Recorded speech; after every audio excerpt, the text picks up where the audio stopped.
Hello students, welcome to my YouTube channel program. हम P block elements पढ़ रहे थे। हम पार्ट 2 में हमने एटॉमिक साइज कर लिया था। आज हम पार्ट 3 के अंदर जो टॉपिक्स कवर करेंगे वो हैं आयनाइजेशन एनर्जी एंड इलेक्ट्रोनेगेटिविटी। तो फर्स्ट ऑफ ऑल हम बात करते हैं आयनाइजेशन एनर्जी की। तो अगर हम पूछें कि आयनाइजेशन एनर्जी क्या होती है तो आप क्या बताएंगे? आप कभी भी किसी शॉपकीपर के पास जाते हैं तो लेन देन पूरा होता है वहां पे, है ना। जैसे फॉर एग्जांपल ये आपकी शॉप है, आप इससे कुछ सामान लेने गए तो आपको कुछ सामान लेना है। तो अगर आप उससे कुछ सामान लेने जाते हैं तो आपको क्या देने पड़ेंगे? आपको मनी देनी पड़ेगी, पैसे देने पड़ेंगे उसे, और बदले में वो आपको क्या देगा? सामान देगा। वही सेम रूल आयनाइजेशन एनर्जी के लिए भी है और इलेक्ट्रॉन गेन एंथैल्पी के लिए भी है। कैसे? फॉर एग्जाम्पल हमारे पास एक एटम है और उसमें से हमने उसका एक इलेक्ट्रॉन लेना है। तो अब वो अपना इलेक्ट्रॉन देगा तो बदले में हमें उसको क्या देनी पड़ेगी? एनर्जी देनी पड़ेगी। लेन देन पूरा है ना। तो इलेक्ट्रॉन निकालने के लिए हमें उस एटम को एनर्जी देनी पड़ेगी। तो आयनाइजेशन एनर्जी क्या है? Energy required. ये एनर्जी रिक्वायरमेंट है क्या करने के लिए? एक इलेक्ट्रॉन को उसके अंदर से निकालने के लिए। कौन सा इलेक्ट्रॉन? Outer most. कहां से निकाल रहे हैं? आइसोलेटेड गैसियस एटम से। तो what is the definition of ionisation energy? Here it comes, energy required to remove the outermost electron from an isolated gaseous atom। अब हम इसकी ट्रेंड की बात कर रहे हैं। तो ट्रेंड के लिए आपको कुछ बात समझनी पड़ेगी कि आयनाइजेशन एनर्जी किन फैक्टर्स पे डिपेंड करती है। हालांकि 11th में आप बहुत अच्छी तरीके से इन्हें डिटेल में पढ़ चुके हैं, फिर भी जस्ट फॉर योर मेमोरी हम बात कर रहे हैं फैक्टर्स अफेक्टिंग आयनाइजेशन एनर्जी। तो मेन फैक्टर हम पढ़ लेते हैं। एक होता है न्यूक्लियर चार्ज। अब न्यूक्लियर चार्ज बढ़ेगा तो आयनाइजेशन एनर्जी भी बढ़ेगी। अब इसका मतलब क्या है कि न्यूक्लियर चार्ज जो होता है वो डायरेक्टली प्रोपोर्शनल है आयनाइजेशन एनर्जी के। अब ये कैसे? अभी थोड़ी देर पहले हमने पार्ट 2 में पढ़ा था nuclear charge is equal to teachers. ठीक है, टीचर्स बढ़ रहे हैं, क्लास ज्यादा डिसिप्लिन है और उस क्लास में से एक इलेक्ट्रॉन को बाहर निकलना है, एक स्टूडेंट को बाहर निकलना है। तो एक स्टूडेंट को बाहर निकलना है अगर उससे, तो उसे बहुत ज्यादा मेहनत करनी पड़ेगी क्योंकि टीचर्स बहुत ज्यादा हैं। टीचर्स ज्यादा हैं तो उसे मेहनत ज्यादा करनी पड़ेगी, एनर्जी ज्यादा रिक्वायर होगी। तो इसका मतलब जितना ज्यादा हम टीचर्स की संख्या बढ़ाएंगे उतना ज्यादा मेहनत भी हमें ज्यादा करनी पड़ेगी।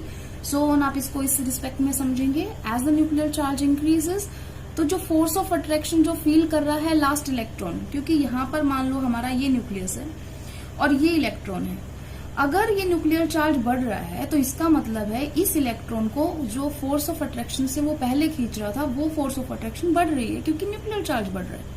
अब फोर्स ऑफ अट्रैक्शन बढ़ेगी, अगर ये ज्यादा खिंचाव महसूस करेगा तो इसका निकालना ज्यादा मुश्किल हो जाएगा। इसका मतलब ज्यादा मेहनत करनी पड़ेगी, ज्यादा एनर्जी रिक्वायरमेंट होगी। That is why nuclear charge बढ़ने से आयनाइजेशन एनर्जी भी बढ़ रही है। दूसरा जो होता है वो फैक्टर होता है एटॉमिक साइज। अब आप अपने इसको फिर से उस क्लास में चले जाइए। आपके पास एक क्लासरूम है, छोटा सा क्लासरूम है, उसमें टीचर पढ़ा रहा है, उसमें से निकलना बच्चे के लिए, मान लो 5 ही स्टूडेंट है क्लास के अंदर, 5 स्टूडेंट बैठे हैं, उनमें से एक स्टूडेंट को बाहर निकलना है। That is not easy because 5 students पे बिल्कुल नजर है टीचर की। लेकिन अगर हमारे पास एक दूसरा क्लासरूम है और उसमें 500 स्टूडेंट्स बैठे हैं और टीचर पढ़ा रहा है, कौन सा निकलना आसान है? ये वाला निकलना आसान है। इसी तरीके से हम कह रहे हैं कि स्मॉल साइज जब एटम होगा तो इसका मतलब क्या हुआ? स्मॉल साइज एटम के अंदर जो इलेक्ट्रॉन है उसके फोर्स ऑफ अट्रैक्शन जो वो फील कर रहा है वो ज्यादा है एज कंपेरिजन टू जब साइज बड़ा हो जाएगा तो जो ये इलेक्ट्रॉन फील कर रहा है एज कंपेरिजन टू दिस, इसकी फोर्स ऑफ अट्रैक्शन कम है, इसकी फोर्स ऑफ अट्रैक्शन ज्यादा है। ये छोटी क्लास है, ये बड़ी क्लास है। इस इलेक्ट्रॉन का निकलना मुश्किल है, स्टूडेंट का निकलना मुश्किल है। ये इसके रिस्पेक्ट में है और ये इसके रिस्पेक्ट में है। अब 5 स्टूडेंट में से एक स्टूडेंट का बाहर निकल रहा क्लासरूम से, it's not easy. And 500 student में से 500वां बच्चा अगर निकल जाता है तो इतनी मेहनत नहीं लगेगी उसे। तो वही इसमें रूल फॉलो हो रहा है कि एटॉमिक साइज अगर इंक्रीज हो रहा है, एटॉमिक साइज अगर बड़ा हो रहा है, तो एनर्जी रिक्वायरमेंट थोड़ी है। इसका मतलब ये दोनों एक दूसरे के क्या हो गए, इनवर्सली प्रोपोर्शनल। साइज ज्यादा तो आयनाइजेशन एनर्जी कम, साइज कम तो आयनाइजेशन एनर्जी ज्यादा। तीसरा जो फैक्टर होता है दैट इज पेनिट्रेशन। पेनिट्रेशन का मतलब क्या होता है? पेनिट्रेशन का मतलब है कौन से ऑर्बिटल्स ज्यादा अंदर की साइड है। फॉर एग्जाम्पल आपको नीडल पेनिट्रेट कर रही है तो नीडल कितनी अंदर तक स्क्रीन के अंदर चली गई है। तो अब हमारे पास फीलिंग में मान लो हमारे पास SP है, PB है, DB है, FP है, और मान लो ये सारे सेम उसके हैं शेल के, इनका प्रिंसिपल क्वांटम नंबर सेम है, लेकिन हमारी सब शेल अलग अलग है। तो अब आपको पता है जब आप फिल करते हो तो 4s पहले भरा जाता है, फिर 4p भरा जाता है, फिर 4d और 4f। इसका मतलब 4f सबसे लास्ट का, इसका मतलब सबसे अंदर वाला ऑर्बिटल कौन होगा, कौन सा सबशेल होगा, 4s। इसका मतलब सबसे ज्यादा अंदर तक ये जो होगा ये पेनिट्रेट किया हुआ है। इसका मतलब सबसे ज्यादा पेनिट्रेशन इफेक्ट इसका है और फिर धीरे धीरे डिक्रीज कर रहा है। अब इसको आप फिर से इस एटम वाली कंडीशन में आ जाओ। मान लो हमारे पास ये 4s था, ये 4p है, ये 4d है और ये मान लो 4f है। तो कौन से वाले इलेक्ट्रॉन को निकालना आसान है, इस वाले को या इस वाले को? जो ज्यादा नजदीक है, इसका मतलब वो न्यूक्लियस से ज्यादा फोर्स ऑफ अट्रैक्शन फील कर रहा है। इसका इलेक्ट्रॉन निकालना मुश्किल है, इसका इलेक्ट्रॉन 4f का निकालना आसान है। क्यों? क्योंकि less of force of attraction feel कर रहा है एज कंपेरिजन टू 4s के। इसका मतलब क्या हुआ, ये सबसे ज्यादा पेनिट्रेशन दिखा रहा है, मोर पेनिट्रेशन, तो इसके अंदर मोर आयनाइजेशन एनर्जी रिक्वायरमेंट होगी। इसमें लेस पेनिट्रेशन, तो इसका मतलब लेस आयनाइजेशन एनर्जी इसके अंदर होगी। इसका मतलब penetration effect is directly proportional to ionization energy. ज्यादा पेनिट्रेशन होगा, ज्यादा रिक्वायरमेंट होगी एनर्जी की, कम पेनिट्रेशन होगा, कम आयनाइजेशन एनर्जी रिक्वायरमेंट होगी। आप इसको किस हिसाब से समझ रहे हैं? फॉर एग्जाम्पल ऐसे क्वेश्चन नहीं आएगा कि पेनिट्रेशन इफेक्ट समझाओ, आपसे पूछा जाएगा फॉर एग्जाम्पल ऐसी कोई कॉन्फ़िगरेशन है एटम की जिसके अंदर 4s1 है लास्ट, और एक दूसरा एलिमेंट है मान लो उसके अंदर 4p2 है या 4p1 लगा लो, कुछ भी लगा सकते हैं आप, मान लो 4p1 ही लगा लिया हमने, और इनका कंपैरिजन हो रहा है। तो आप जनरल इलेक्ट्रॉनिक कॉन्फ़िगरेशन लिख सकते हैं या नॉर्मल उस एलिमेंट की कॉन्फ़िगरेशन लिखेंगे और जो लास्ट हमारा सबशेल होगा उसको देखेंगे। अब लास्ट में s और p में से कौन सा है? दोनों में सेम एक ही इलेक्ट्रॉन है, लेकिन s वाले में ज्यादा मेहनत लगेगी एज कंपेरिजन टू 4p वाले की। ठीक है, क्यों? क्योंकि s जो होता है वो ज्यादा क्लोज होता है न्यूक्लियस के, वो ज्यादा फोर्स ऑफ अट्रैक्शन फील कर रहा है। जो चौथा इफेक्ट होता है दैट इज शील्डिंग इफेक्ट। वो फैक्टर है या आप बोलते हैं इसे स्क्रीनिंग इफेक्ट। तो शील्डिंग इफेक्ट और स्क्रीनिंग इफेक्ट क्या है? फॉर एग्जाम्पल जब आपकी क्लास बैठी होती है क्लासरूम के अंदर, मान लो ये हमने क्लासरूम बनाया, एक टीचर यहाँ पे बैठा होता है, ये डेस्क लगे हुए हैं, तो आपका क्लासरूम बनाया हमने, यहाँ पे टीचर बैठा है और यहाँ पे बहुत हाइट वाले बच्चे बैठे हैं सारे, और यहाँ पे सबसे छोटी हाइट वाला बच्चा बैठा है आपकी क्लास का। तो क्या मैं इजीली उसे देख सकती हूँ? नहीं देख सकती। क्यों? क्योंकि आगे जो है उन्होंने स्क्रीन कर दिया है किसको? लास्ट वाला जो स्टूडेंट है उसे। इसका मतलब अगर बीच वाले ये ज्यादा हाइट वाले हैं, इसका मतलब ज्यादा अच्छी स्क्रीनिंग कर रहे हैं, शील्ड कर रहे हैं, तो हम लास्ट इलेक्ट्रॉन पे अप्रोच कम कर पाएंगे, लास्ट स्टूडेंट पे कम फोर्स ऑफ अट्रैक्शन फील करेगा। तो कम फोर्स ऑफ अट्रैक्शन होगा तो ये तो निकल भी सकता है ना क्लासरूम से। आयनाइजेशन एनर्जी क्या थी? इलेक्ट्रॉन बाहर निकालना है, तो इलेक्ट्रॉन बाहर इजीली आ सकता है। तो इसका मतलब जो आपका शील्डिंग इफेक्ट जैसे जैसे बढ़ता जाएगा, ये शील्डिंग बढ़ रहा है, बढ़ने की वजह से फोर्स ऑफ अट्रैक्शन जो फील कर रहा है लास्ट इलेक्ट्रॉन वो कम हो गई है। कम होने की वजह से आयनाइजेशन एनर्जी भी क्या होगी? कम। इसका मतलब शील्डिंग इफेक्ट बढ़ेगा तो आयनाइजेशन एनर्जी क्या हो जाएगी? कम हो जाएगी, क्योंकि स्क्रीनिंग की वजह से फोर्स ऑफ अट्रैक्शन क्या हो गई है उनके बीच की? घट गई है। अगर ये नहीं समझ में आ रहा तो आप इस तरीके से समझिए कि फॉर एग्जाम्पल हमने यहाँ पे 12th स्टैंडर्ड के बच्चे बैठा रखे हैं और यहाँ पे नर्सरी का बच्चा बैठा रखा है। तो 12th स्टैंडर्ड के बच्चे उस नर्सरी वाले बच्चे को शील्ड कर लेंगे, मतलब छुपा लेंगे। तो क्या वो नर्सरी वाला बच्चा मुझे दिखाई देगा? नहीं दिखाई देगा। इसका मतलब वो अगर रहे क्लास में तो भी मुझे पता नहीं चलेगा और ना रहे तो भी पता नहीं चलेगा, क्योंकि मैं देख ही नहीं पा रही हूँ इन बच्चों की वजह से। अब हम उल्टा कर लेते हैं, इसको समझ लेते हैं। अब हमने क्या किया, नर्सरी के बच्चों को आगे बिठाया और लास्ट वाले डेस्क पे 12th वाले बच्चों को बिठाया। अब नर्सरी के बच्चों की हाइट बहुत कम है, उनकी स्क्रीनिंग बहुत क्या होगी, पुअर होगी। पुअर स्क्रीनिंग होने की वजह से मुझे लास्ट टेस्ट बिल्कुल इजीली विजिबल होता है, तो इसका मतलब मुझे एक एक स्टूडेंट दिखाई दे रहा है। तो क्या ये बच्चे आप बाहर निकल सकते हैं? नहीं निकल सकते। क्यों नहीं निकल सकते? क्योंकि अब मैं उनका अच्छी तरीके से देख पा रही हूँ, because of their poor screening. इसका मतलब शील्डिंग इफेक्ट पुअर हुआ, तो आयनेशन एनर्जी क्या लगेगी, ज्यादा मेहनत लगेगी उन 12th वाले स्टैंडर्ड को बाहर निकलने में, जबकि नर्सरी वाले बच्चे ने क्या कर रखा है, पुअर स्क्रीनिंग। जब 12th वाले यहाँ पर थे तो यहाँ पे वो अच्छी स्क्रीनिंग कर रहे थे, तो नर्सरी वाला आराम से बाहर घूम के आ सकता है। क्यों? क्योंकि यहाँ पे उसने कम फोर्स ऑफ अट्रैक्शन फील की है due to good screening effect. तो इसका मतलब शील्डिंग जो होता है इनवर्सली प्रोपोर्शनल होता है आयनेशन एनर्जी की। जो हमारा लास्ट है but not the list, it is electronic configuration. अगर किसी की कॉन्फ़िगरेशन हाफ फिल्ड है या फुल फिल्ड है तो उसमें ज्यादा मेहनत लगने वाली है। क्यों लगने वाली है? क्योंकि आपको पता है कि हाफ फिल्ड जो होती है कॉन्फ़िगरेशन और जो फुल फिल्ड होती है वो स्टेबल होती है, स्टेबल कॉन्फ़िगरेशन है। और कोई चीज स्टेबल हो गई है, उसमें से आप इलेक्ट्रॉन निकाल रहे हो तो थोड़ा सा मुश्किल होगा। इसका मतलब ज्यादा एनर्जी लगानी पड़ेगी, उसकी स्टेबिलिटी कम हो रही है ना। फॉर एग्जाम्पल, अब इसको आप कैसे समझेंगे? जैसे अब मान लो कोई आपसे पूछे नाइट्रोजन और ऑक्सीजन में से किसकी आयनाइजेशन एनर्जी ज्यादा होनी चाहिए, तो अगर हम सिर्फ एक इफेक्ट की बात करें, जो मेन इफेक्ट हम ये मानते हैं, एटॉमिक साइज। जैसे आपको पता है, अगर हम पीरियड की बात करें, पीरियड में लेफ्ट टू राइट जब हम जाते हैं तो साइज क्या होता है, डिक्रीज। तो आयनेशन एनर्जी क्या होनी चाहिए, इंक्रीज, क्योंकि वो उसका क्या है, इनवर्सली प्रोपोर्शनल। तो पीरियड में ये ट्रेंड होता है। और ग्रुप में क्या ट्रेंड होता है, ग्रुप में जब हम टॉप टू बॉटम जाएंगे तो साइज क्या होता है, इंक्रीज। तो आयनेशन एनर्जी क्या होगी, डिक्रीज। इसका मतलब जो हमने बोला था, that is nitrogen, phosphorus, arsenic, antimony और बिस्मुथ, इसमें से सबसे कम आयनेशन एनर्जी या सबसे ज्यादा किसकी होनी चाहिए? धीरे धीरे साइज बढ़ रहा है, तो इसका साइज सबसे बड़ा है, साइज इसका मोर है, तो आयनेशन एनर्जी इसकी क्या होगी, लेस। सबसे कम आयनेशन एनर्जी इसकी है और सबसे ज्यादा आयनेशन एनर्जी जो होती है, सबसे हाई वैल्यू जो होती है वो इसकी है। इसकी हाई आयनाइजेशन एनर्जी है। क्यों? क्योंकि इसका साइज क्या है, स्मॉल है। अब बात कर रहे थे हम इसकी नाइट्रोजन और ऑक्सीजन की। ये हम क्यों बात कर रहे हैं? क्योंकि ये किस में आ रहे हैं, अगर आपको पता हो तो नाइट्रोजन 7 होता है, ऑक्सीजन 8 होता है। इसका मतलब हम पीरियड की बात कर रहे हैं, लेफ्ट टू राइट। तो हमारे हिसाब से क्या होना चाहिए, क्योंकि पीरियड में साइज जो होता है वो डिक्रीज कर रहा है, तो आयनेशन एनर्जी को क्या होना चाहिए था, इंक्रीज होना चाहिए। तो हमारे हिसाब से इसकी आयनेशन एनर्जी ज्यादा होनी चाहिए थी, अगर हम सिर्फ किसको फैक्टर माने, एटॉमिक साइज को। लेकिन सारे फैक्टर मानने पड़ेंगे हमें, एक फैक्टर पे कैसे जा सकते हैं हम?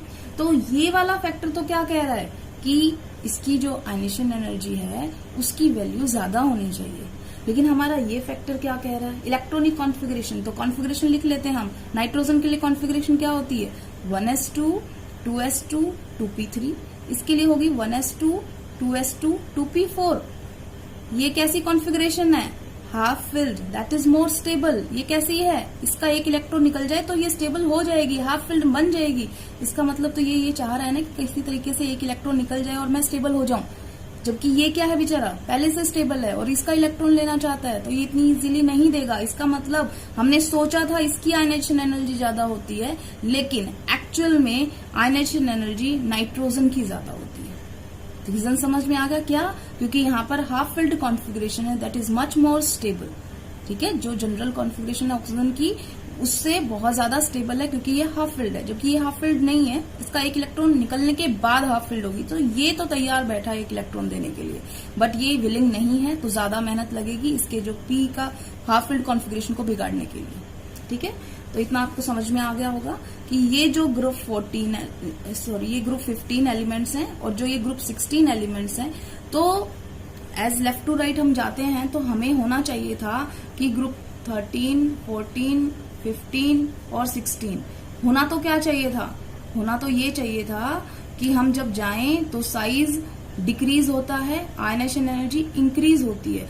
इसकी आयनेशन एनर्जी ज्यादा होनी चाहिए थी, लेकिन किसकी ज्यादा होती है? ग्रुप 15 की। That is very important question. What क्या कि which has more ionisation energy, nitrogen और ऑक्सीजन, या इसमें अगला मेंबर आ सकता है फॉस्फोरस और सल्फर। तो आयनेशन एनर्जी समझ में आ गई। हम सेकेंड टॉपिक पे आते हैं, दैट इज इलेक्ट्रोनेगेटिविटी। और अब हम कर रहे हैं इलेक्ट्रोनेगेटिविटी। तो इलेक्ट्रोनेगेटिविटी क्या चीज होती है? ये कोई एनर्जी नहीं है, इसमें कोई एनर्जी का लॉस या गेन कुछ नहीं होता। यहाँ हो क्या रहा है कि पहले से कोई बॉन्डिंग कंडीशन होगी। फॉर एग्जाम्पल मान लो हमारे पास है ये कंपाउंड है, क्या है? HCl। अब ये कंपाउंड है, कोवलेंट बॉन्ड बनता है, आपको पता है इनके बीच में। तो कोवलेंट बॉन्ड कैसे बनता है? म्यूचुअल शेयरिंग से। इसका मतलब एक इलेक्ट्रॉन ये दे रहा है और एक इलेक्ट्रॉन ये दे रहा है। तो ये जो बॉन्ड पेयर होता है it should be in the middle, इस इंटरन्यूक्लियर एक्सिस के बिल्कुल बीच में होना चाहिए। लेकिन जो ये है क्लोरीन, ये ज्यादा इलेक्ट्रोनेगेटिव होता है और इनको अपनी साइड थोड़ा सा अट्रैक्ट कर लेता है। तो एक्चुअल में क्या होता है? बराबर नहीं होता, ये तो होता ही नहीं। होता क्या है? ये जो बॉन्ड था इनके बीच में, इलेक्ट्रॉन थोड़े से किसकी साइड हो गए? क्लोरीन की साइड। इसी वजह से इन पे ऊपर नेगेटिव आता है और इसके पास पॉजिटिव। नेगेटिव क्यों आया? क्योंकि जब गेन करते हैं तो माइनस साइन आता है, क्योंकि पूरी तरीके से गेन नहीं किया उसने, पूरा कंप्लीट ट्रांसफर नहीं हुआ है, लेकिन थोड़ा सा हुआ है, इसलिए पार्शियल नेगेटिव करेक्टर और H पे पार्शियल पॉजिटिव करेक्टर, क्योंकि उसके इलेक्ट्रॉन शिफ्ट होकर इधर चले गए। तो ये अभी क्या दिखाया? ये कंपाउंड के अंदर पोलैरिटी दिखाई है। बॉन्ड कैसा बन गया है? पोलर बन गया है। जो ये मॉलिक्यूल है अभी कैसा मॉलिक्यूल है? पोलर मॉलिक्यूल है। इसमें प्लस और माइनस दो पोल क्रिएट हो गए हैं, इसीलिए इसे पोलर बोल रहे हैं। तो इलेक्ट्रोनेगेटिविटी को हम डिफाइन करेंगे तो क्या कर रहे हैं? कोई इलेक्ट्रॉन यहाँ पे लॉस या गेन नहीं हो रहा, जस्ट सिर्फ वो अपनी साइड उनको अट्रैक्ट कर रहे हैं, कंप्लीट ट्रांसफर नहीं हुआ है, ना ही ये कोई एनर्जी है। तो ये क्या है? ये एक टेंडेंसी है, एक प्रवृत्ति है, tendency to attract the shared pair of electrons. Electronegativity जो होती है वो एक टेंडेंसी होती है इलेक्ट्रॉन्स को, बॉन्डेड इलेक्ट्रॉन्स को अपनी साइड खींचने की। आपने लोन पेयर नहीं कभी अट्रैक्ट करना इलेक्ट्रोनेगेटिविटी से, कोई इफेक्ट नहीं पड़ता लोन पेयर पे। सिर्फ किसका इफेक्ट पड़ता है? ओनली बॉन्ड पेयर को फर्क पड़ता है, लोन पेयर का कोई फर्क नहीं पड़ता इलेक्ट्रोनेगेटिविटी पे। ध्यान रखें इस बात को। अब बात करते हैं हम बॉन्ड पेयर को वो अट्रैक्ट कर रहा अपनी साइड, इस वजह से थोड़ा सा वो कंपाउंड जो हो जाते हैं वो पोलर कंपाउंड बन जाते हैं। हम बात कर रहे थे ट्रेंड की, तो ट्रेंड किसमें? ग्रुप में। तो आप एक तरीके से याद रखें, इलेक्ट्रोनेगेटिविटी जो होती है वो इनवर्सली प्रोपोर्शनल होती है आपके एटॉमिक साइज की। तो अगर आपको साइज का ट्रेंड याद है तो आपको इलेक्ट्रोनेगेटिविटी का भी ट्रेंड याद है। तो ग्रुप में साइज क्या होता है? इंक्रीज। तो इलेक्ट्रोनेगेटिविटी क्या होगी? डिक्रीज। ठीक है। तो फॉर कोई एग्जांपल आपसे पूछ रहा है नाइट्रोजन और फॉस्फोरस में से किसकी इलेक्ट्रोनेगेटिविटी ज्यादा है, तो फॉस्फोरस का साइज क्या है? मोर। तो इसकी इलेक्ट्रोनेगेटिविटी क्या हो गई? लेस। तो इसका मतलब मोर किसकी हुई? नाइट्रोजन की। नाइट्रोजन की इलेक्ट्रोनेगेटिविटी ज्यादा होती है। Got your answer. उसके बाद हम बात करते हैं पीरियड की। पीरियड में लेफ्ट टू राइट जब हम जाते हैं तो साइज क्या होता है? डिक्रीज। साइज डिक्रीज करेगा तो इलेक्ट्रोनेगेटिविटी क्या करेगी? इंक्रीज। इसका मतलब आपका बेरिलियम है, बोरोन है, कार्बन है, नाइट्रोजन, ऑक्सीजन, फ्लोरीन। यहाँ पे मैंने कौन से एलिमेंट लिखे हैं? सेकेंड पीरियड के एलिमेंट्स लिखे हैं। तो अगर मैं आपसे पूछूं इनमें से कौन सा सबसे ज्यादा इलेक्ट्रोनेगेटिव है, क्योंकि यहाँ जब हम ग्रुप में लेफ्ट टू राइट जा रहे हैं तो यहाँ पर साइज क्या हो रहा है? डिक्रीज कर रहा है। तो इलेक्ट्रोनेगेटिविटी शुड बी इंक्रीज। तो इसका मतलब सबसे कम इलेक्ट्रोनेगेटिविटी इसकी है और सबसे ज्यादा इसकी है। और ये आपको पता भी होगा fluorine is the most electronegative element. यही रीजन है कि इस साइड इंक्रीज हो रही है, नीचे डिक्रीज हो रही है। तो डिक्रीज होगी तो ग्रुप में तो सबसे ज्यादा है ही इसकी और पीरियड में सबसे ज्यादा इसकी है। इसीलिए ये फ्लोरीन होता है द मोस्ट इलेक्ट्रोनेगेटिव एलिमेंट होता है।